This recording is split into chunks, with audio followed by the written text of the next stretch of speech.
마태복음 18장 21절부터 35절 하나님께 반응하라 라는 제목으로 하는 말씀을 살펴보겠습니다. 마태복음 18장 21절부터 35절까지 다 찾으셨으면 제가 한 절, 여러분이 한 절 교독하도록 하겠습니다.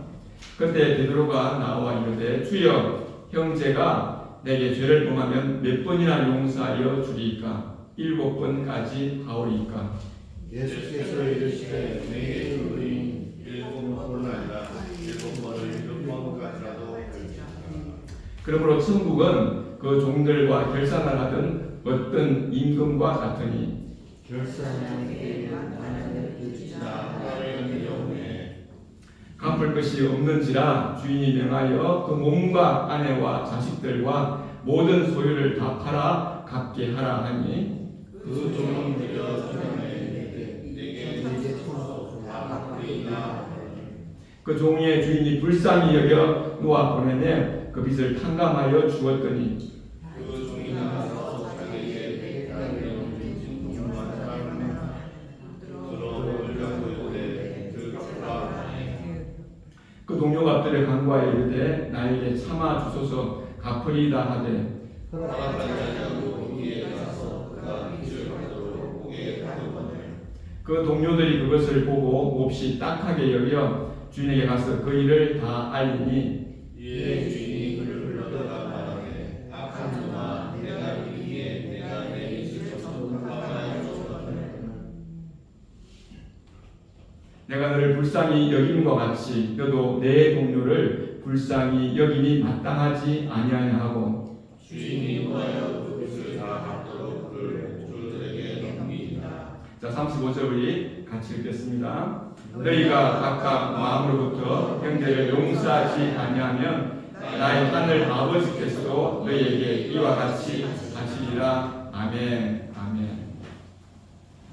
자, 지난주에 우리가 어떤 말씀을 나누는지 한번 기억을 한번 되살려 보겠습니다. 지난주에 천국에 관심이 있느냐라는 제목으로 하나님의 말씀을 나누었는데 그때 천국에 가기 위해서는 어린 아이와 같이 되어야 한다. 근데 그 어린 아이가 누구냐? 그 당시 어른 남성 중심 사회에서 어린 아이는 바른 근도 없고 아무리 힘이 없는 바로 이 자기를 낮출 수밖에 없는 자, 그리고 무시당하는 자, 한마디로 멸시당하는 자가 바로 어린 아이였다. 그래서 이 어린 아이와 같이 멸시당하고 무시당하지 아니하면 결코 천국에 들어갈 수 없다. 그런데 예수님께서 가장 높은 곳에 계시던 예수님께서 이 땅에 사람보다 더 낮은 곳인 바로 짐승의 여물통으로 오셨다. 그리고 또 그 당시에 가장 사람이 갈 수 있는 낮은 자리인 십자가에까지 가셨다. 그래서 그분을 따라가야 그분이 계신 곳에 갈 수 있다. 그래서 예수님께서 우리 보고 우리도 예수님과 같이 낮아지라고 하셨고, 그리고 낮은 자리에 있는 이웃이 바로 예수님과 같다고 하셨다. 그러므로 그러한 이웃을 영접하는 것, 바로 예수님과 똑같이 예수님을 영접하는 것과 같다. 그리고 예수님을 영접하면 예수님을 보내신 우리 하나님 아버지를 영접하는 것과 같다. 이렇게 우리가 말씀을 나누었습니다. 또 우리 아버지의 마음은 바로 이렇게 낮은 자들, 잃어버린 자들을 찾아 나서는 것이 바로 우리 예수님의 마음이고 바로 하나님의 아버지의 마음이다. 너희들도 이렇게 동일하게 그 아버지의 마음을 품고 낮은 자들을 영접하라. 그래서 우리 실제로 지난주에 우리 소그룹 모임을 통해서 여러 가지 우리가 이야기를 나누었습니다. 우리가 정말 그 말씀대로 나눈 대로 살면 우리가 얼마나 좋겠습니까? 그러나 그렇게는 우리가 할 수 없다 할지라도 그 말씀을 늘 마음에 품고 작은 것이라도 그 말씀이 이루어지도록 향해 노력하는 것은 너무나 중요하겠습니다. 우리가 그럴 때 우리의 작은 그 발걸음, 바로 우리 예수님을 존중하는 발걸음이다. 우리 이렇게 지난주에 말씀을 나누었습니다. 자, 오늘 우리가 너무나 잘 알고 있는 이 용서에 관한 말씀이죠.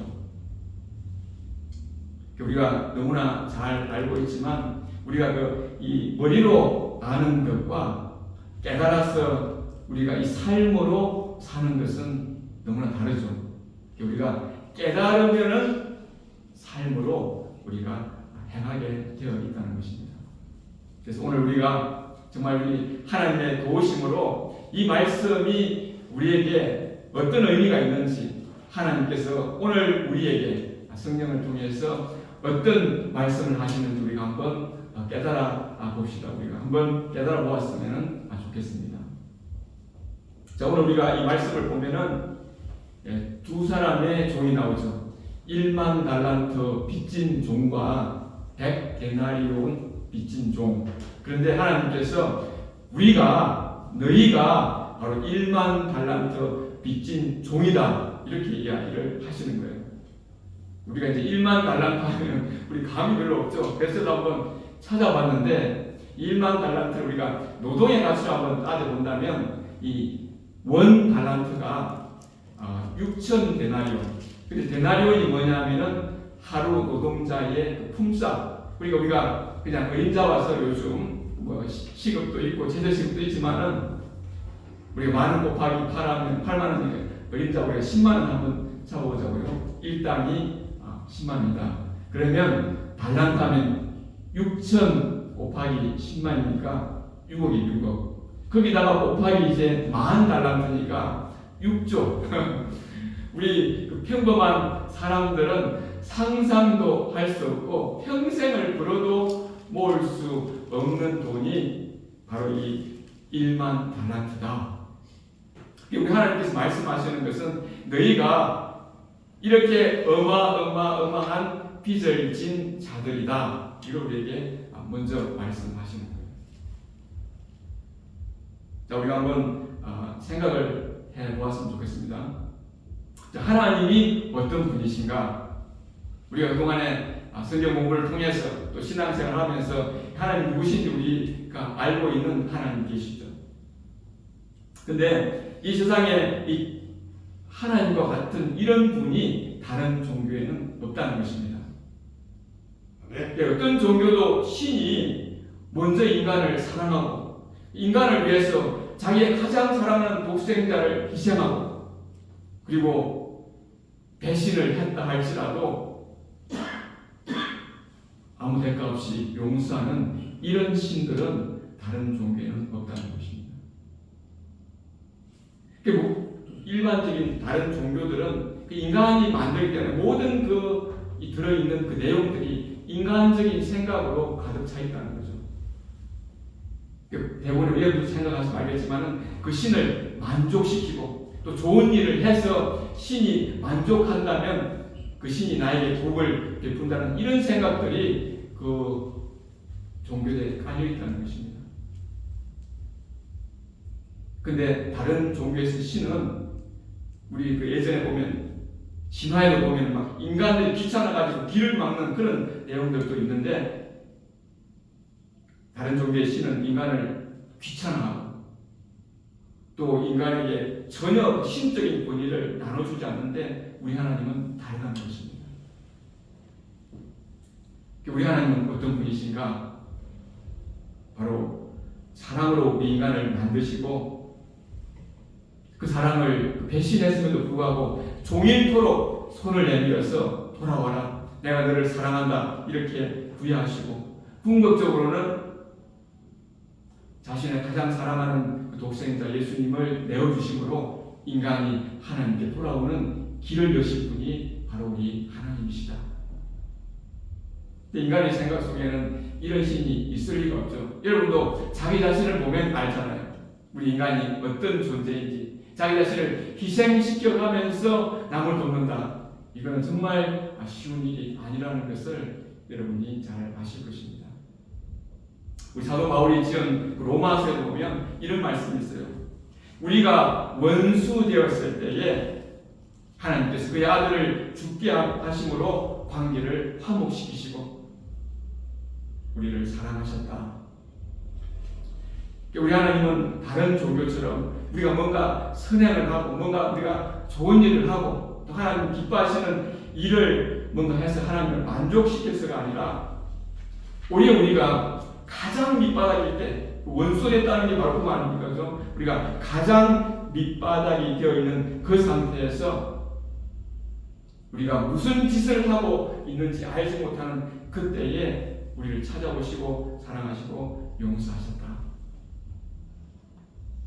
그러니까 이 사실을 정말로 이 깨닫는 자와 깨닫지 않는 자가 이 세상에는 있을 뿐이라는 것입니다. 우리가 이게 막 거창하게 이야기하니까 이게 감이 잘 안 오죠. 쉽게 생각하자고요. 성경에도 오늘 보니까 이 용서에 관한 이야기를 하면서 이 돈 이야기, 이 빚을 탕감해 주는 이야기가 나오는데 그걸 떠나서 한번 생각해 보자고요. 저 미국에 살고 있는 우리가 평소에 잘 모르는 우리 가까우도 먼 우리 삼촌이 있었는데 갑자기 와가지고 돈을 10억을 우리한테 줬다고 한번 생각해 보십시오. 우리가 어떤 반응을 보일 것인가? 저 같으면 춤을 추겠어요. 누가 와서 갑자기 돈을 10억을 딱 주면 얼마나 좋겠어요. 당연히 그에 대해서 합당한 반응을 하지 않겠냐는 거죠. 그렇게 우리가 행하지도 않았는데 뜻하지도 않았는데 누가 와서 봉돈을 주면 우리가 하는 그 첫 번째 반응이 뭐냐? 감사죠. 당연하지 않겠습니까? 감사다. 감사. 제가 설교 준비할 때 항상 그 어려움을 겪고 있는데 이번 본문은 제게 참으로 어렵더라고요. 어려워서 하나님께서 이 말씀을 통해서 무엇을 말씀하실까 하면서 기도하는데 하나님께서 이렇게 제 마음에 그런 마음을 주셨어요. 아들아, 너는 정말 존귀한 자다. 내 독생자를 내어주면서까지 내 영혼을 건질 만큼 너는 내게 존귀한 자다. 이런 마음을 주셨어요. 내가 어떠한 행위를 하든지 상관없이, 그러니까 그 말씀을 듣는데 딱 그런 생각이 들었어요. 우리도 그러잖아요. 우리가 돈을 주고 물건을 산다는 것은 그 가치를 인정하는 것인데 누군가가 그것도 하나님께서 자기의 사랑하는 독생자를 나에게 내어주셔서 내 영혼을 살리려고 했다. 제가 아무리 믿음이 없기로서니 그 말씀을 듣는데 그렇구나. 내 영혼이 정말 존귀한 자구나. 그리고 하나님께서 제게 보여주신 게 뭐냐면 그동안에 제가 하나님께 회개한다고 하면서 하는 모습이 마치 죄의 종류의 보따리를 가져와가지고 풀어놓고 하나님 앞에 말로만 하나님 제가 이거 죄 졌습니다. 용서해 주십시오. 그렇게 하고 나서 보따리 다시 싸고 또 그 다음에 가서 보따리 풀고 그렇게 하고 있는 제 모습을 보여주시는 거예요. 그런데 이 하나님께서 너 자신을 존귀하게 여기라. 너의 행위와 상관없이 너 자신을 존귀하게 여기라. 왜냐하면 내가 너를 존귀하게 여겨서 내 아들의 목숨 값으로 주고 내 영혼을 샀기 때문에 내 영혼이 그만큼 가치가 있으니 존귀하게 여기라. 그랬더니 그동안 제가 하나님께 회개하고도 항상 남아있던 그 어떤 죄들이 정말 그때는 믿어지는 거예요. 하나님께서 내 죄를 용서하셨구나. 그만큼 큰 대가를 치렀구나. 이런 생각을 주셨어요. 그러면서 하시는 말씀이 있는 그대로 받아들여라. 너의 모습을 보지 말고 내가 너를 위해서 행한 것을 있는 그대로 받아들여라. 그렇게 말씀을 하셨어요. 자, 오늘 보면은 이 말씀 자체가 무엇에 관한 말씀, 여러 가지 생각할 수 있겠지만은 하나님께서는 제 마음에 어떻게 반응하는가가 중요하다. 하나님께 반응을 해야 된다는 것입니다. 오늘 우리가 이 본문에 나오는 말씀을 보면 1만 달란트 받은 자, 우리가 현재 노동의 가치로 비춰봤을 때 6조 정도, 정말 우리가 상상도 하지 못하는 그 빚을 탕감받은 자가 1만 달란트였는데 1만 달란트 받은 자가 어떻게 했는지 우리가 그 뒤에 나오는 이야기를 보면 알잖아요.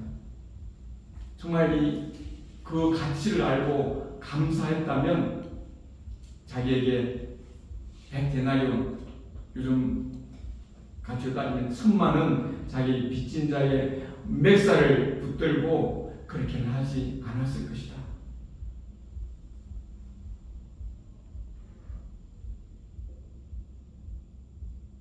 제가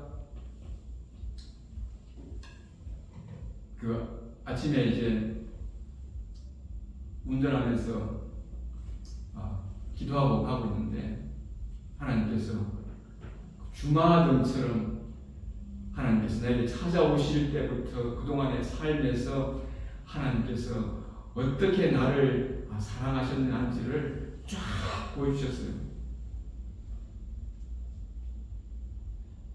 또 한편으로는 제가 그 하나님의 그 사랑에 얼마나 배은망덕한지를 그걸 통해서 또 깨닫게 해주셨어요.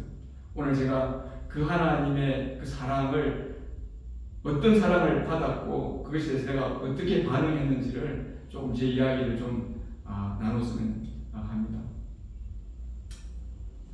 하나님께서 은혜를 베풀어 주셔가지고 제가 회사 다닐 때에 97년도 IMF가 날 그때에 미국 연수를 하나님께서 보내주셨어요. 근데 하나님께서 감사하게도 그곳이 어디냐, 그 일리노이 주립대, 그리고 그 당시에 이제 제 아내와 제가 정말 관심이 있던 그 교회에 관련돼서 미국에서 한참 뜨고 있던 교회가 그 윌로우 크릭 커뮤니티 처치, 바로 그 시카고에서 한 1시간 정도, 제가 살고 있는 데서 한 2시간 운전하면 있는 그곳에서 있었어요. 그래서 그때 하나님께서 은혜를 베푸셔서 정말 교회가 무엇인지 알게 하셨고, 정말 우리가 언젠가 미국에 오면 정말 좋겠다 이런 생각을 하고 98년도에 돌아갔는데 2002년도에 하나님께서 마치 그 아브라함에게 말씀하시듯이 내가 여기서 떠나서 미국에 공부하러 가라.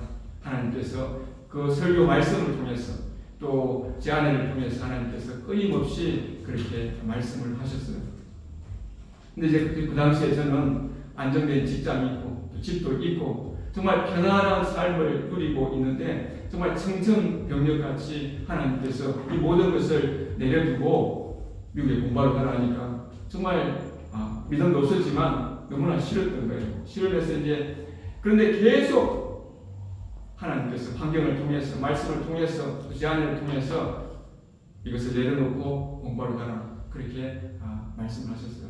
근데 정말 제가 그 당시에 뭔가 좀 결판을 쳐야 되겠다. 그래서 안 갈 생각으로 정말 하나님께서 그 당시에 제가 생각할 때에 이것은 응답해 주지 않겠지 하는 기도 제목 3가지를 하나님께 내가 드렸더니 2주 만에 하나님께서 응답하시고 이제 저는 그 다음 아무리 제가 믿음이 없겠으니 그게 분명하게 눈에 보이게 해주시니까 이제 할 수 없이 사표를 쓰고 회사를 나왔는데 공부를 하러 가려면 공부할 준비를 해야 되는데 공부할 준비를 하나도 안 했으니까 어떻게 해요? 그냥 놀고 있는 거예요. 2002년 그때 월드컵이 한창이 그때에 저는 우리 애 붙들고 이제 애 보면서 시간을 이렇게 보내고 있었습니다. 근데 이제 제 아내가 당신 이렇게 했으면 안 돼.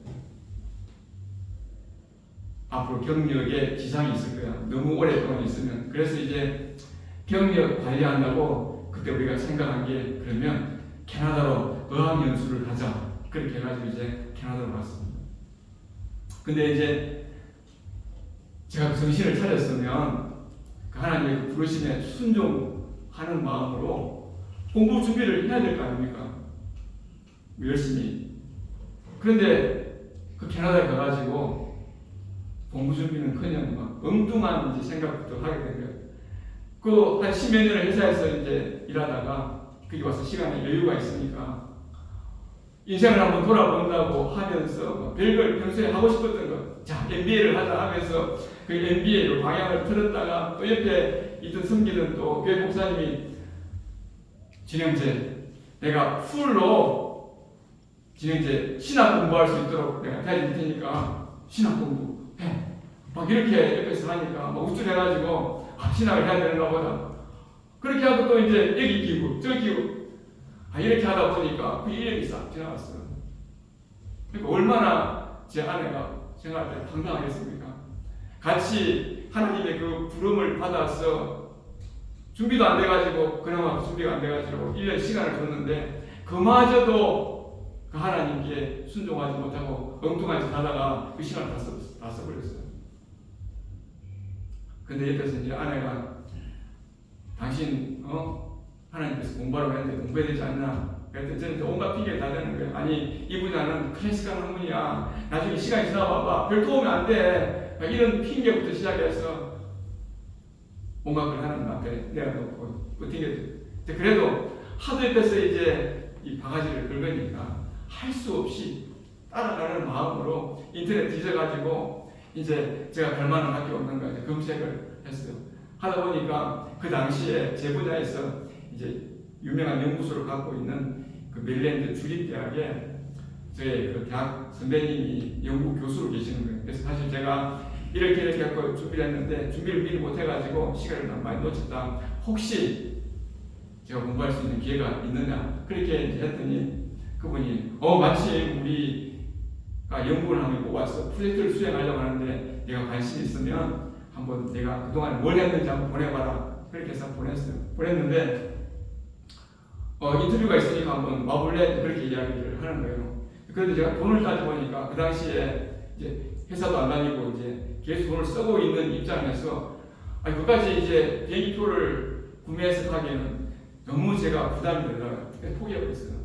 포기했더니 또 제 아내는 한 번 또 하면 끝을 보는 사람이라 막 뒤지더니 당신이 갈 수 있는 길이 있대요. 그게 뭐냐 했더니 이제 그 당시 제가 회사에 출장을 많이 다녀가지고 마일리지가 엄청 쌓였어요. 그래서 이제 그 마일리지를 이용하면 갈 수 있겠다. 그래서 이제 그 마일리지를 가지고 타고 제가 이제 갔어요. 그리고 그때 또 비행기 표가 마일리지 표는 딱딱 맞는 게 아니잖아요. 그러니까 이제 갔다 오는 편을 생각해 보니까 올 방법이 없는 거예요. 근데 또 찾아보니까 그때 제 회사 선배가 펜실베니아 주립대학에 박사과정을 하고 있었어요. 그래서 연락을 해서 지사선이 나를 픽업해서 다음 비행기 탈 때까지 집에 좀 머물게 해줄 수 있냐 했더니 흔쾌히 해가지고 이제 그렇게 해주겠다고 하고 갔어요. 갔는데 이제 그 연구 교수님 댁에서 이제 하루 머물면서 이제 발표 준비를 하는 거예요. 그러면서 이제 그 연구 교수님이 하신 말씀이 같이 지원한 사람이 같은 과에 박사과정이 있는데 학점이 4.0 만점에 4.0이라는 거예요. 얼마나 주눅이 들겠어요. 제 경쟁 상대가. 저는 뭐 아무것도 없는데. 그래가지고 이제 면접하러 가가지고 면접하러 들어갔는데 갑자기 안 되던 영어로 기도를 막 하나님께서 시키시는 거예요. 영어로 기도를 그렇게 제가 영어 기도를 잘하니까 그때 알았어요. 그래가지고 이제 발표를 하는데 내 평생에 제가 물론 어학연수 좀 했고 또 그 단기 연수로 또 갔지만은 제가 영어를 하면 얼마나 잘하겠어요. 근데 발표를 하는데 정말 제가 원어민 만큼 그렇게 제가 발표를 잘하는 거예요. 제가 당이 아니죠. 그러니까 무엇이 역사였는지 모르겠지만 그날 발표를 하고 나니까 딱 5분 뒤에 그 지도교수가 너 합격했다 그러는 거예요. 얼마나 감사했겠어요. 그래서 제가 한 게 하나도 없잖아요. 다음부터 제 아내가 비행기표 해가지고 가라 그러고 뭐 주변에서 도와줘서 하고 그렇게 해가지고 정말 하나님의 은혜로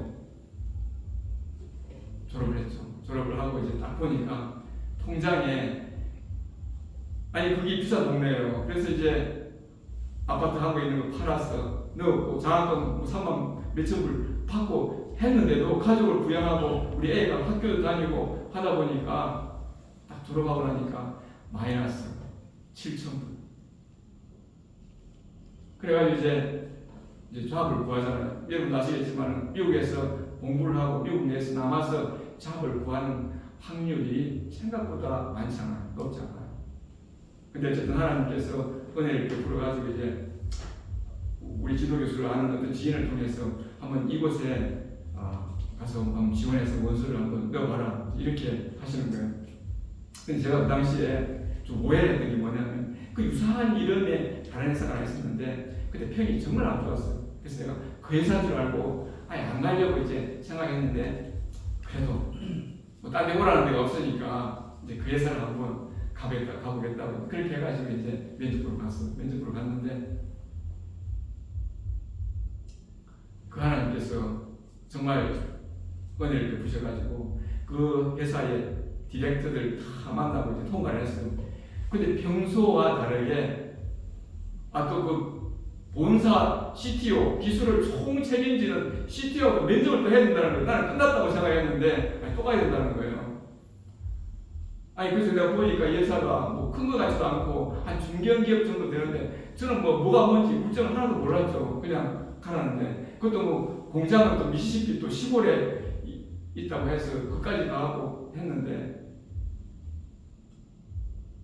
그래가지고 제가 뭐 아는 거 하나도 없고 해서 어쨌든 면접을 봤는데 이제 지나고 나서 드는 거예요. 그래서 이제 합격을 했죠. 어쨌든 합격을 해가지고 거기 갔는데 지나고 나서 보니까 그 자리 하나 만들려고 20명을 인터뷰를 했는데 지금까지 하나도 안 뽑히고 이제 남겨뒀다는 거예요. 그리고 이제 2년 동안을 사람을 찾았다는 거예요. 이제 한국과 달리 미국은 사람 한 사람 뽑는 것을 정말 신중하게 뽑아요. 신중하게.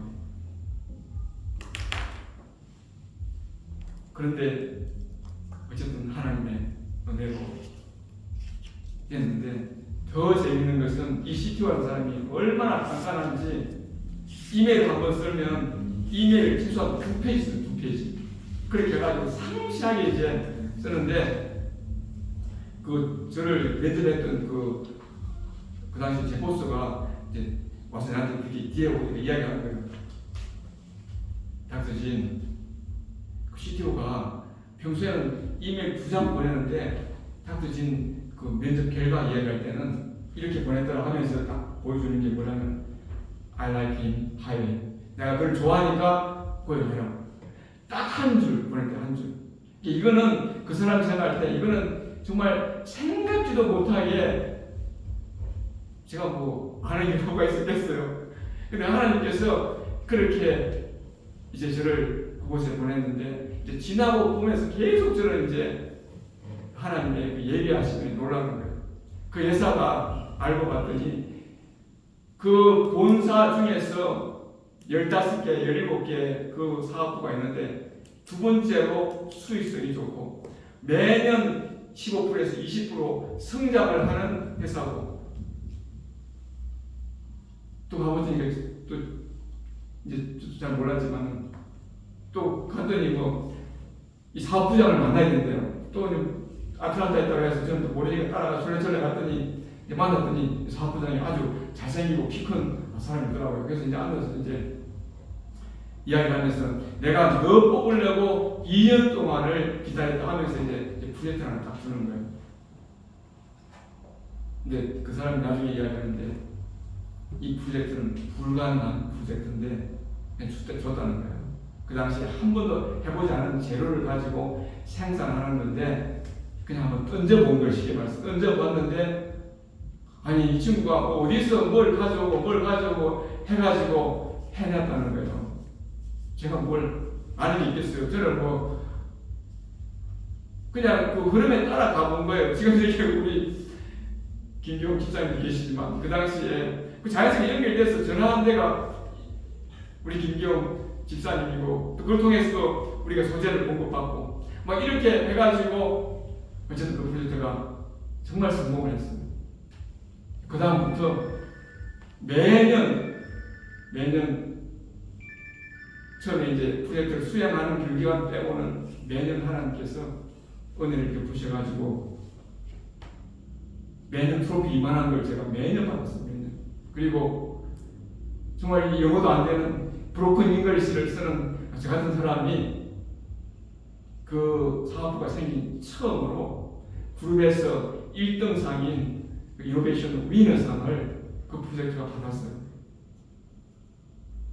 그리고 또 더 놀라운 것은 그 와중에 제가 한국 출장 갔다가 이제 미국을 돌아왔는데 그 당시에 영주권을 할 수밖에 없는 그 사정인데, 그래서 이제 점심 때 차를 몰고 이제 영주권 하려고 그 당시 제 아내가 살고 있는 대학 그 타운으로 이제 차를 몰고 가고 있는데 한 조금 가다 보니까 막 저도 모르게 졸아한 거예요. 그게 이제 지나고 봤더니 그 12시가 한국 시간으로 새벽 2시. 저도 모르게 졸았는데 차가 그냥 옆으로 비껴가고 있는데 급하게 핸들을 틀었는데 차가 이제 도로를 굴르기 시작하는 거예요. 근데 제가 그때 참 느낀 게 그 죽음의 그 순간에서 모든 사물 자체가 너무 선명하게, 정말 그 HD급 사진을 찍어 놓은 것처럼 그 순간순간이 너무나 선명하게 딱 보이는 거예요. 이렇게 죽을 수도 있겠다. 그래 차가 4바퀴 굴러가지고 옆에 논인지 밭인지 딱 떨어졌어요. 그것도 바닥에 서가지고 뒤집어진 것도 아니고 딱 서가지고 그렇게 하고 제가 앉아있는 거예요. 그래서 제가 이제 단치도 없는 거 이제 머리를 만져보니까 피도 나는 것도 없고 뭐 말짱해요. 근데 이제 지나가던 그 앰뷸런스를 운전하는 사람이 딱 쓰더니 너 다친 데 없냐 하면서 경찰에 신고하라는 거예요. 그래서 제가 이제 폰을 갖고 경찰에 신고해서 한 30분을 기다렸는데도 오지를 않는 거예요. 그래서 할 수 없이 제 아내한테 전화했더니 아내가 온 거예요.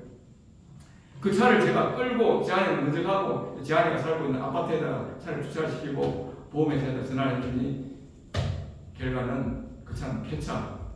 그리고 제가 7,000불이나 받았어요. 그 차는 폐차되고 저는 하나 다친 데 없이 말짱하게 살았어요. 그 당시에 저희 사업부장이 그랬어요.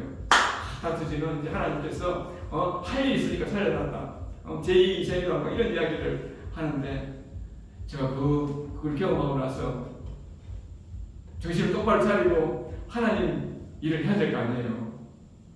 그런데 제 머리에 온통 회사 일밖에 없는 거예요. 회사 일은 막 아이디어가 막 풍부풍부 쏟아지고 막 온갖 좋은 아이디어들이 제품화되고 그러는데 그 당시를 돌아보면 정작 저는 교회를 섬기기는 했지만 마음은 회사 일로 가득 차 있었다. 그 아침에 제가 하나님께 기도하면서 하나님 보여줬던 그 이야기들, 간증은 제가 진짜 1시간 너무 많아서 여기서 다 이야기할 수 없는데 너무 많다는 거죠. 그럼에도 불구하고 배은망덕, 이게 뭐냐? 은혜를 저버리고 덕을 입는다. 제가 딱 그 대표 선수였다는 것입니다. 그 하나님께서 그렇게 했던 그 모든 여정은 사실은 전에 20대 때 하나님 앞에 정말 이 교회로 부름받은 그 사명 가지고 하나님께서 나가서 그 사명을 위해서 준비하라는 그 모든 여정이었는데도 불구하고 저는 하나님께서 주시는 그 놀라운 은혜를 그냥 즐기고 저를 위해서 쓴 바로 그 배은 망덕의 사람이었다. 그냥 이제 그 전에 하나님께 기도했을 때 하나님께서 이런 말씀을 하셨어요. 하나님이 살아계시는데 내가 하나님을 믿지 못하고 내 어떻게 살아갈지 돈 문제로 전전긍긍하는 것은 바로 하나님을 부끄럽게 하는 것이다. 제 아내와 이 본문을 가지고 이야기를 하면서 제 아내가 어떤 이야기를 했냐면 이런 이야기를 했어요. 지금 이 1만 달란트 탕감 받은 자가 그 한 행동을 보면 정말 그를 위해서 그 엄청난 돈을 탕감해 준 그 왕을 부끄럽게 하는 행동이었다. 이건 마치 뭐와 같으냐면 제가 이야기 나누면서 하나님께서 제 머릿속에 딱 넣어주시는 성경 구절이 뭐냐면 돼지에게 진주를 던지는 꼴이다. 그 돼지가 그 진주의 가치를 모르니까 그냥 그게 뭘 볼 줄 알고 짓밟아서 찢어 버리는 그 모습을 보게 하셨습니다. 저는 하나님께서 제 삶 가운데 정말 여러모로 좋은 사람들을 보내주시고 하나님께서 은혜로 정말 놀라운 일들을 해 주셨는데 저는 그것을 다 망각해 버렸다. 제가 그 회사 다니면서 얼마나 하나님께서 은혜를 베풀으셨냐 하면 하루는 그 사업부장이 오셔가지고 이야기하시기를 닥터신 내가 이제부터 너를 1대1로 멘토링 할 거야. 그렇게 해가지고 7년 동안을 그 사람이 가지고 있는 모든 사업적인 경험과 노하우를 정말 점심 먹어가면서 냅킨에 써가면서 저에게 전해주셨어요. 저도 사실은 그분을 이제 지나고 나면서 이제 알았는데 이제 그분이 신실한 크리스찬이었다.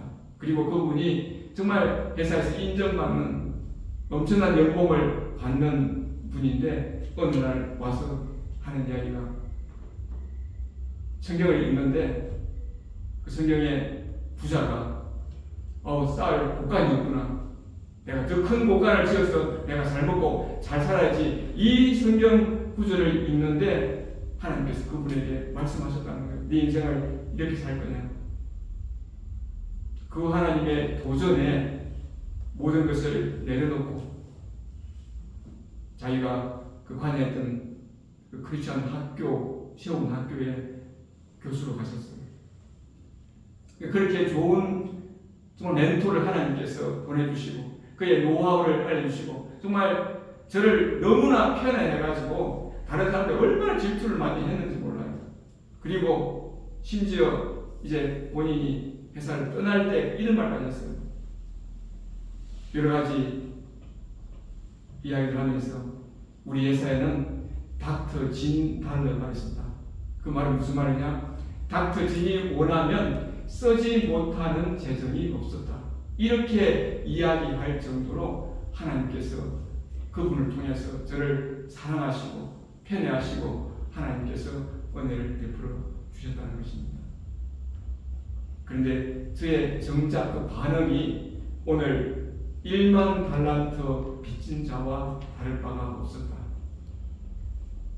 그렇게 은혜를 받았으면 정말 돌이켜서 하나님의 정말 그 일에 전심으로 나갈 법도 한데 여기가 조사원이 하고 거기에 머물러 버렸다는 것입니다. 여러분은 어떻습니까? 여러분은 그 하나님의 은혜에 어떻게 반응했으며 어떻게 반응하고 계십니까? 오늘 이 1만 달란트 탕감 받은 자처럼 우리의 삶이 그렇게 많은 빚을 탕감 받았음에도 불구하고 자기에게 100데나리온 빚진 자를 그 빚을 탕감해 주지 못하고 멱살을 잡고 그 빚을 받겠다고 그렇게 설치는 사람처럼 혹시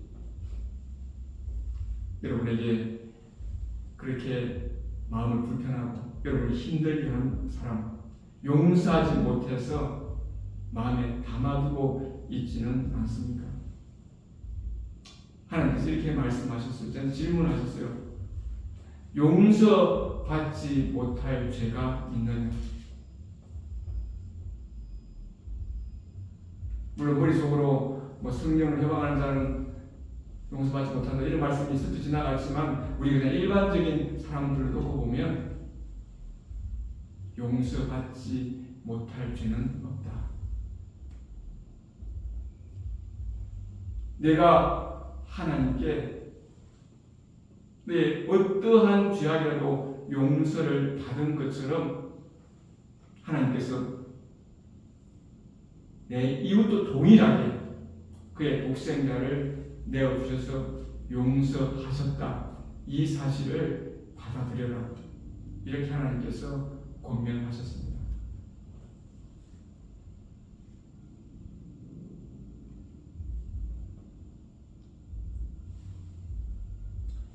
저는 이 말씀을 준비하기 전에는 마치 이 100데나리온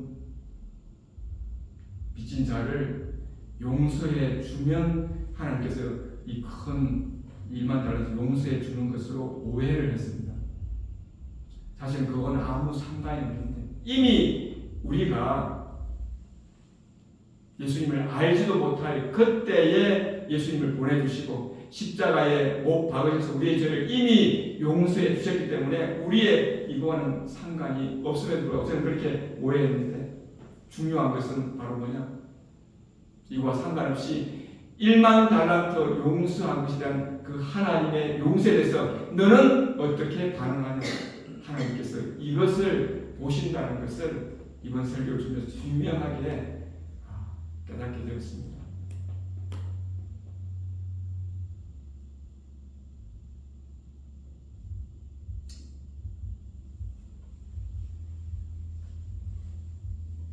우리가 이 하나님의 용서에 대한 그 반응은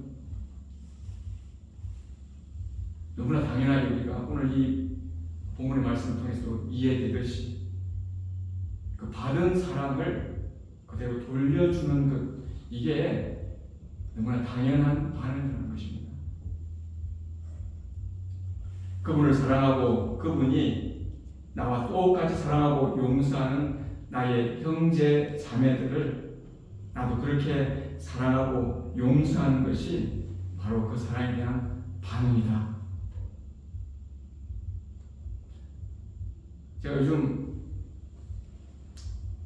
참 고민이 되는 게 요즘 너무나 잘 잊어먹어요. 너무 망각을 잘한다는 거죠. 그래서 아까 또 이야기했지만은 그 주마등처럼 스쳐가면서 하나님께서 생각나게 해주셔가지고 이제 비로소 그때 이런 일이 있었지, 이런 일이 있었지. 제가 한번 쭉 이제 한번 적어보면서 생각하는 게 큰일 났다. 너무 잘 잊어먹는 거예요. 심지어 어제 했던 일도 전혀 생각이 안 나서 제 아내가 정말 황당해가지고 저를 쳐다본 적이 많이 있었는데 이 망각이라는 것은 정말 어떤 면에서 죄다 이런 생각이 제게 들었어요. 왜냐하면 하나님께서 베풀어 주신 그 수많은 사랑과 은혜를 마치 아무것도 받은 적이 없는 것처럼 그렇게 잊어버리고 산다면은 이게 얼마나 하나님을 부끄럽게 하는 것인가.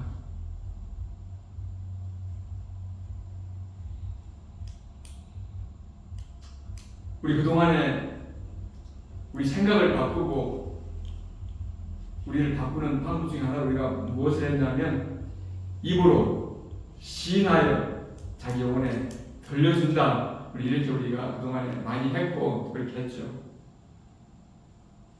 자, 이 시간 한번 우리 입으로 한번 소리내서 해보겠습니다. 배은망덕하지 않겠습니다. 한번 해보시겠습니다. 배은망덕하지 않겠습니다. 배은망덕하지 않겠습니다. 배은망덕하지 않겠습니다. 내 영혼아 하나님의 사랑과 은혜에 감사하라. 내 영혼아 하나님의 사랑과 은혜에 감사하라. 내 영혼아 이웃을 용서하라. 내 영혼아 이웃을 용서하라. 자, 오늘 우리가 너무나 잘 알고 있는 이 말씀, 우리가 하나님께 적절한 반응을 해야 한다. 첫째는 그 하나님의 그 은혜와 죄 용서에 대해서 먼저는 감사하라. 내가 정말 감사하다면 너도 당연하게 내 이웃을 사랑하고 용서해야 된다. 이 말씀을 우리 한 사람 한 사람에게 들려주고 있습니다.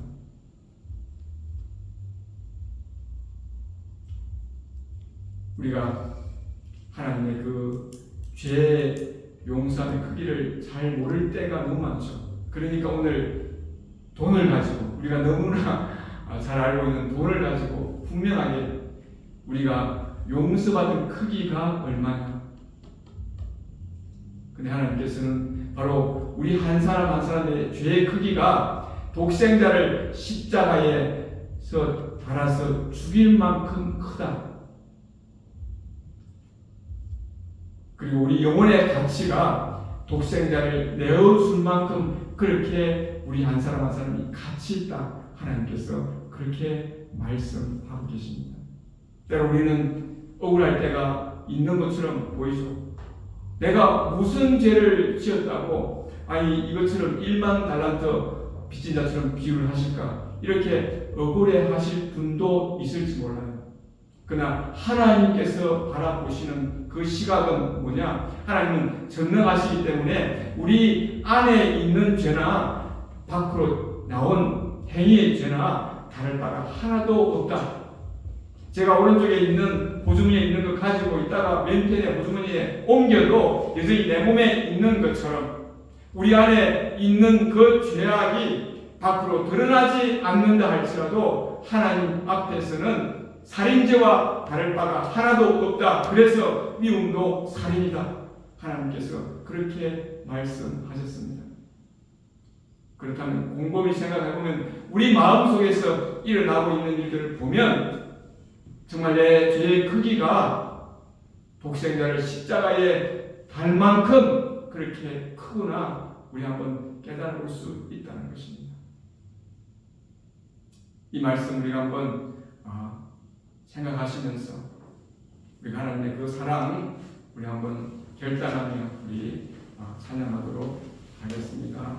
그 사랑 우리 하나님께 우리 찬양하도록 하겠습니다.